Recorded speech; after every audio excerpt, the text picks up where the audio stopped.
This is Marie from Creations Photography and Design, and I wanted to talk today about a finishing touch for some of your composite images, a way to unify the different resolutions, the different noise levels, the different sharpnesses of each of your images. It's just a way to make anything that you've put together from different parts look a little bit more cohesive. I'm going to start with an image from morguefile.com. It's this little bow tie on a sheet of music that I got some time ago for some composition. I thought this one would be simple enough to use different textures on, to show you what textures did. Now, this doesn't necessarily need unifying, but it will teach you how to use textures in your own work. I'm a big fan. I tend to use lots of them, particularly for backgrounds. I like textured backgrounds. So anyways, let's begin. I know that this is a little bit of a bland image, so I want to add a little bit of something to make it pop. So I'm using this electric bass guitar from a program I have on my computer called Express It. And I think when I first got it, it let me make CD and DVD labels. And it had a whole bunch of music stuff on it, because after all, we all put our music on CDs back in the day. So anyways, I shrunk it down quite a lot and put it here in the corner of the tie. Photographically, it needs to be higher or lower. Actually, if I had my druthers, I'd move the bow tie more towards the right of the image, but I'm going to use it as it was taken, so we're going to go from there. This electric guitar doesn't really blend in with the bow tie very well, so I'm going to change the blend mode, and I have to be on the electric guitar layer. I'm going to change it to, I think, screen is what I used. It begins to blend in with its background just a little bit better. It shows a little bit better. But I also am going to lower the opacity on that to roughly, looks like about 80%.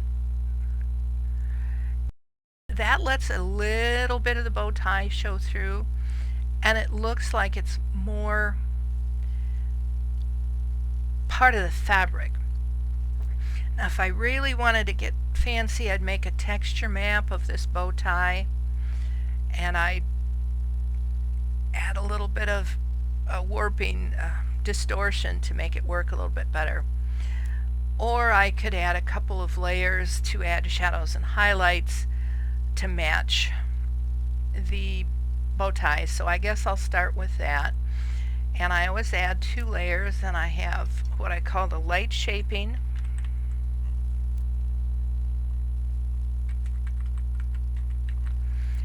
And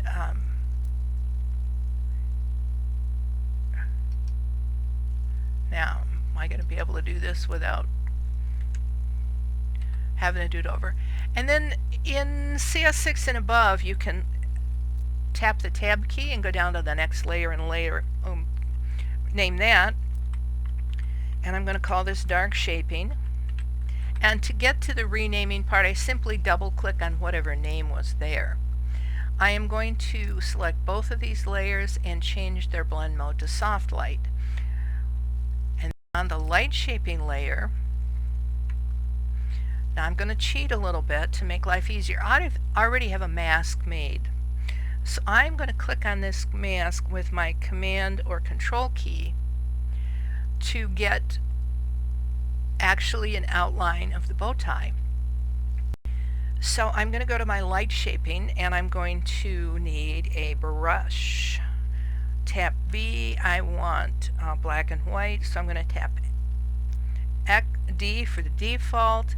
I want white on top, so I'm going to tap X to get white on top. I need a brush that's soft edged. And what I'm doing is I'm holding down my Control and my Option key, and as I move up, the brush gets softer edged, and as I move down, it gets harder edged. If I move to the right, it gets bigger. If I move to the left, it gets smaller. You can do this as well on a PC. I think you have to use the right mouse key while you're doing that. So I'm going to take and brush over this area that's lit on the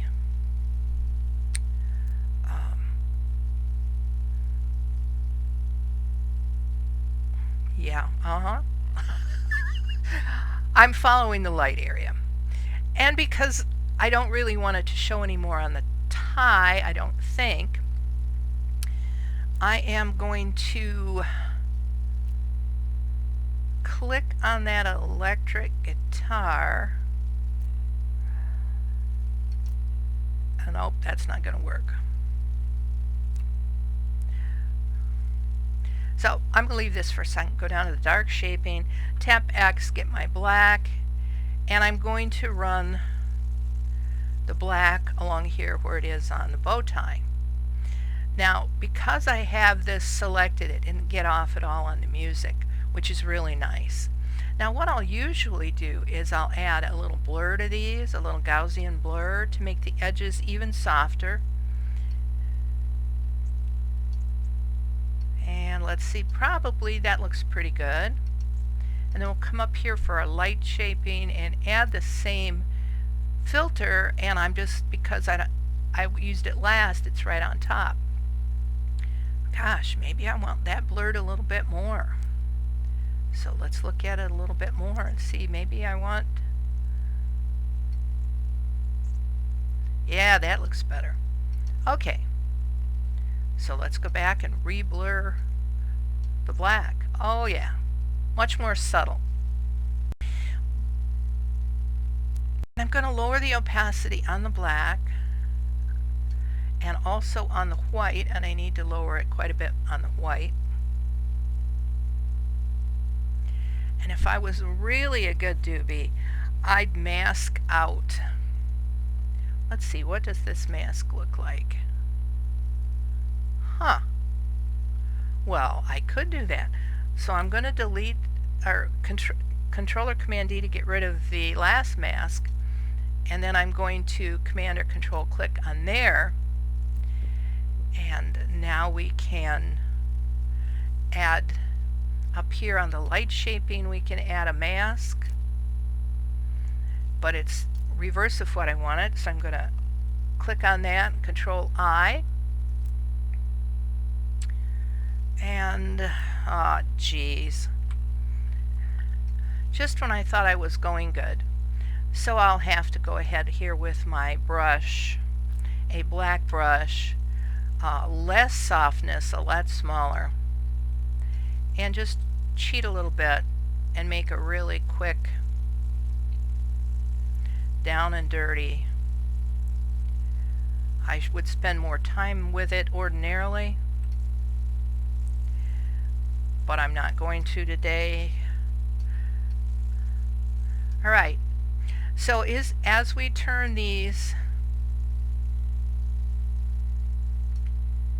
and I'm also going to go down here and add a layer mask on the dark shaping. Just a quick little dirty one.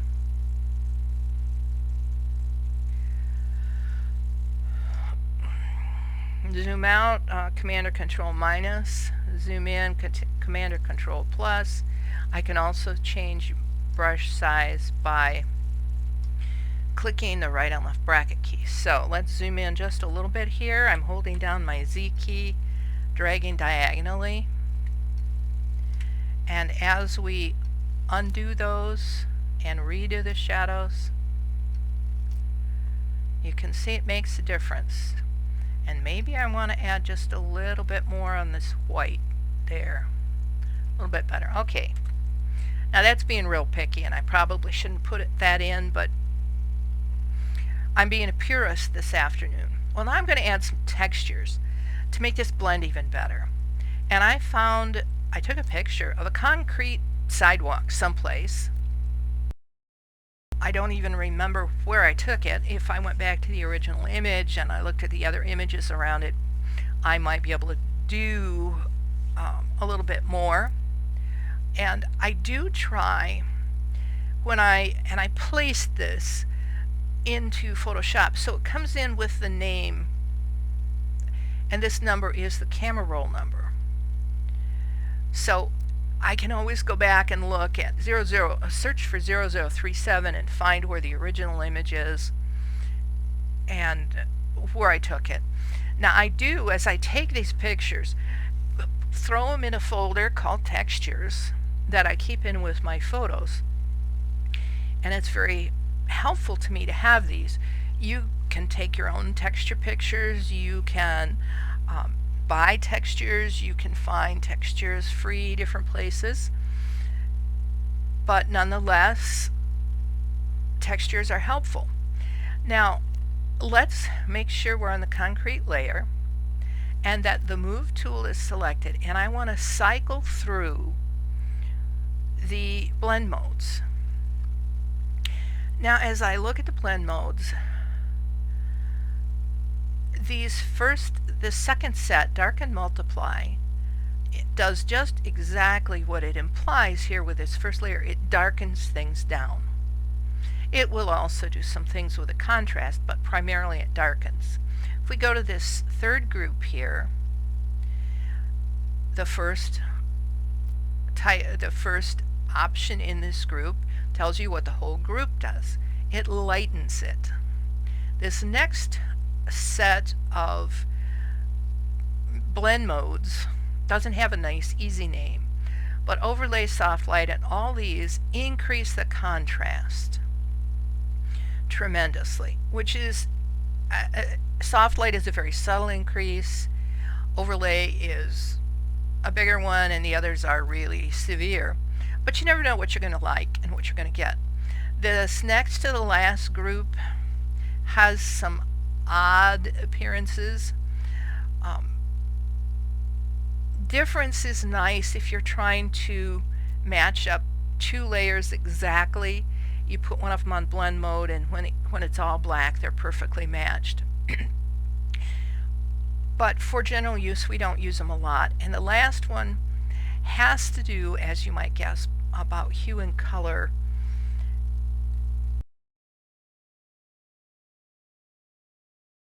Primarily you'll use the darken, the lighten, and the increased contrast areas.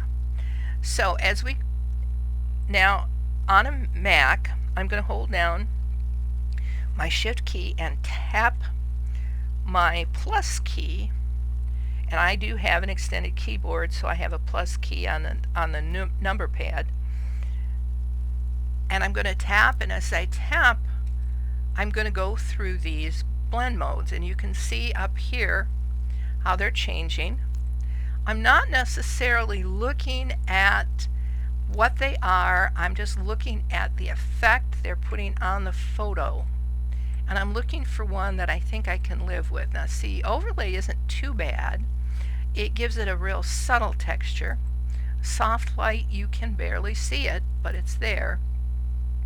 Hard light, vivid, and so on and so forth. And as I go through all of them, you can see some of them don't make any difference at all. But I liked linear light. However, it is a bit severe for what I want, so I'm going to lower that opacity. And I heard someplace, and I can't remember who they said it was, but they said to start at 0 and add in effects and textures. And I like this one around 30%. You may find something a bit different that you like. You may not. Now, if I didn't want it to show on, let's say, the tie, I could add a layer mask and it wouldn't show on the tie. Or I could invert the layer mask, Command or Control I, and have it only show on the tie. At this point, I'm going to turn off the layer mask by shift clicking on it and let the whole thing show. The next texture I'm going to look at is a photograph of a slab of marble floor tile that I use as a cutting board. Kind of neat, and I am going to change this one, where am I?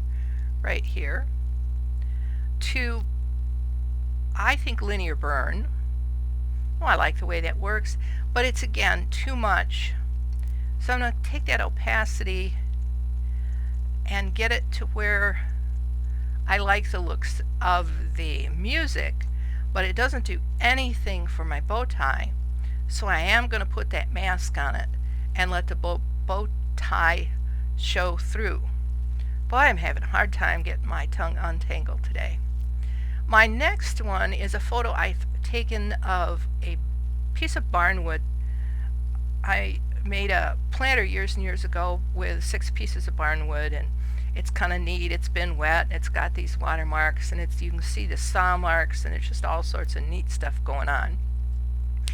Now this one will add color as well as texture.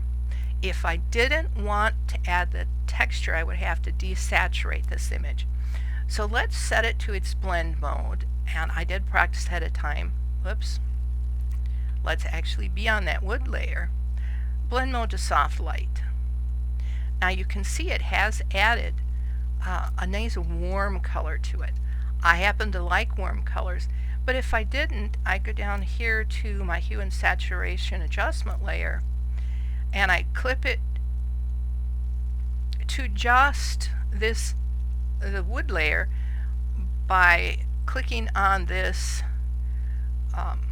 square with an arrow coming out of it, and now it only affects the layer directly below it, and I would lower that saturation.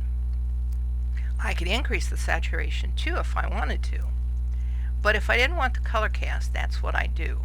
But I do like the color cast, so I'm going to throw away that Hue and Saturation layer. Now it's getting a little bit dark here, so I've added a levels adjustment layer, and you can see what I've done is I've just brought that white slider over just a little bit,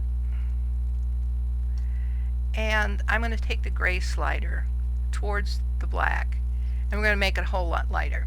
I'm looking particularly here in the shadows and these places where it's too highlighted there. Now the last time I did this, it looked much different, and I used a different adjustment, but hey. So now we've got an interesting textured file that will, as I say, unify or make cohesive a bunch of separate pictures. It's given them a color cast, so they're all going to have the same color cast. It's given them textures. It's done some really neat things.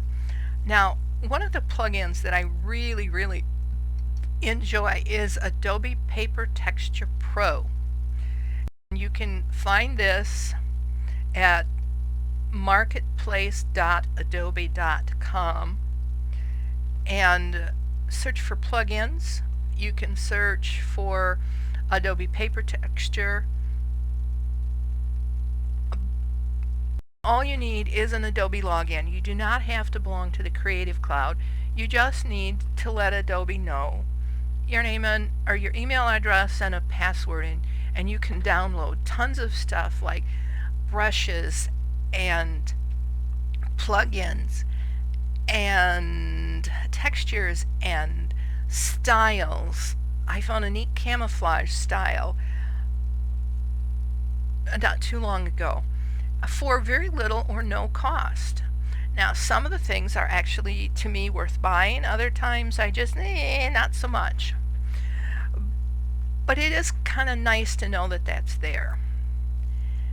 Now what I'm going to do for this particular iteration, now you can put the textures on one at a time, And you notice they do tend to have colors. There's greens and golds and grays. And there's this one little pink. There's a rainbow trout color.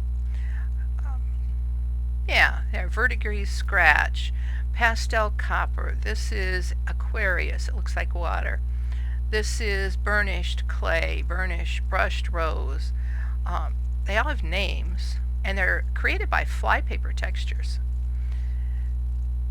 So anyways, you can put them on individually and choose what blend mode they're going to be.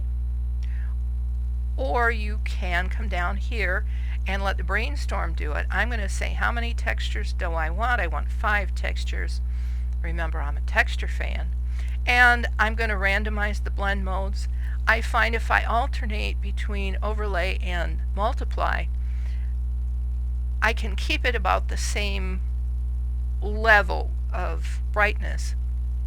If I use too many overlays, it gets too bright. If I use too many multiplies, it gets too dark. And I'm just going to create a random combination and see what happens. And you can see that this is laying on all sorts of textures as it goes. And wow, I don't particularly like that look. So I'm going to back it away a little bit and look at them individually. Now this says multiply. Again, I like that brown color or the yellow warm color, but I'm going to back off on the opacity just a little bit. And then I'm going to look at this next one, which is in overlay mode, and it takes too much away. Gosh, maybe I should go back and look at it this way. No, I think I want the opacity just a little bit less on that, and the opacity just a little bit less on that. But I could try a soft light here. Yeah, I think I like the soft light better. And then we have this green texture, which is on multiply. Yeah, well, let's see what changing the opacity does. Not much. Let's look at it on screen. Nah. How about soft light? Again, it's a subtle difference, but I like it that way. So I'm going to just lower the opacity a teeny tiny bit. And then we've got our pink skies here. And that's on overlay. Let's look at soft light. And as I click on and off, this is definitely, I like the little color cast, but I don't want quite so much of it. And on this one, I may want to borrow this bow tie mask. I'm going to hold down my Option key and drag it up over to here. And if I look at this, I can change the density of that mask. So I can let some pink show through. Here it all shows through, and as I add a little bit, it's about halfway through. And this is really, really nice. You notice how this is no longer black, it's gray. And our last one is a green one that's on overlay.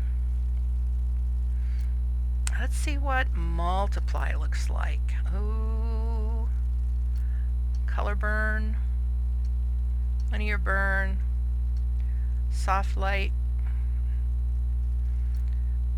multiply, and lower that opacity.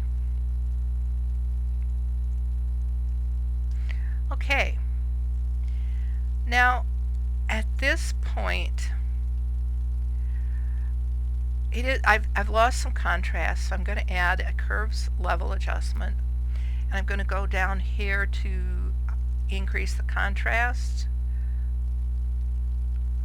Okay, and I'm going to change the blend mode on this one to just luminosity. Sometimes it changes the color more than you want. And actually I like that a little better. Let's try a strong contrast.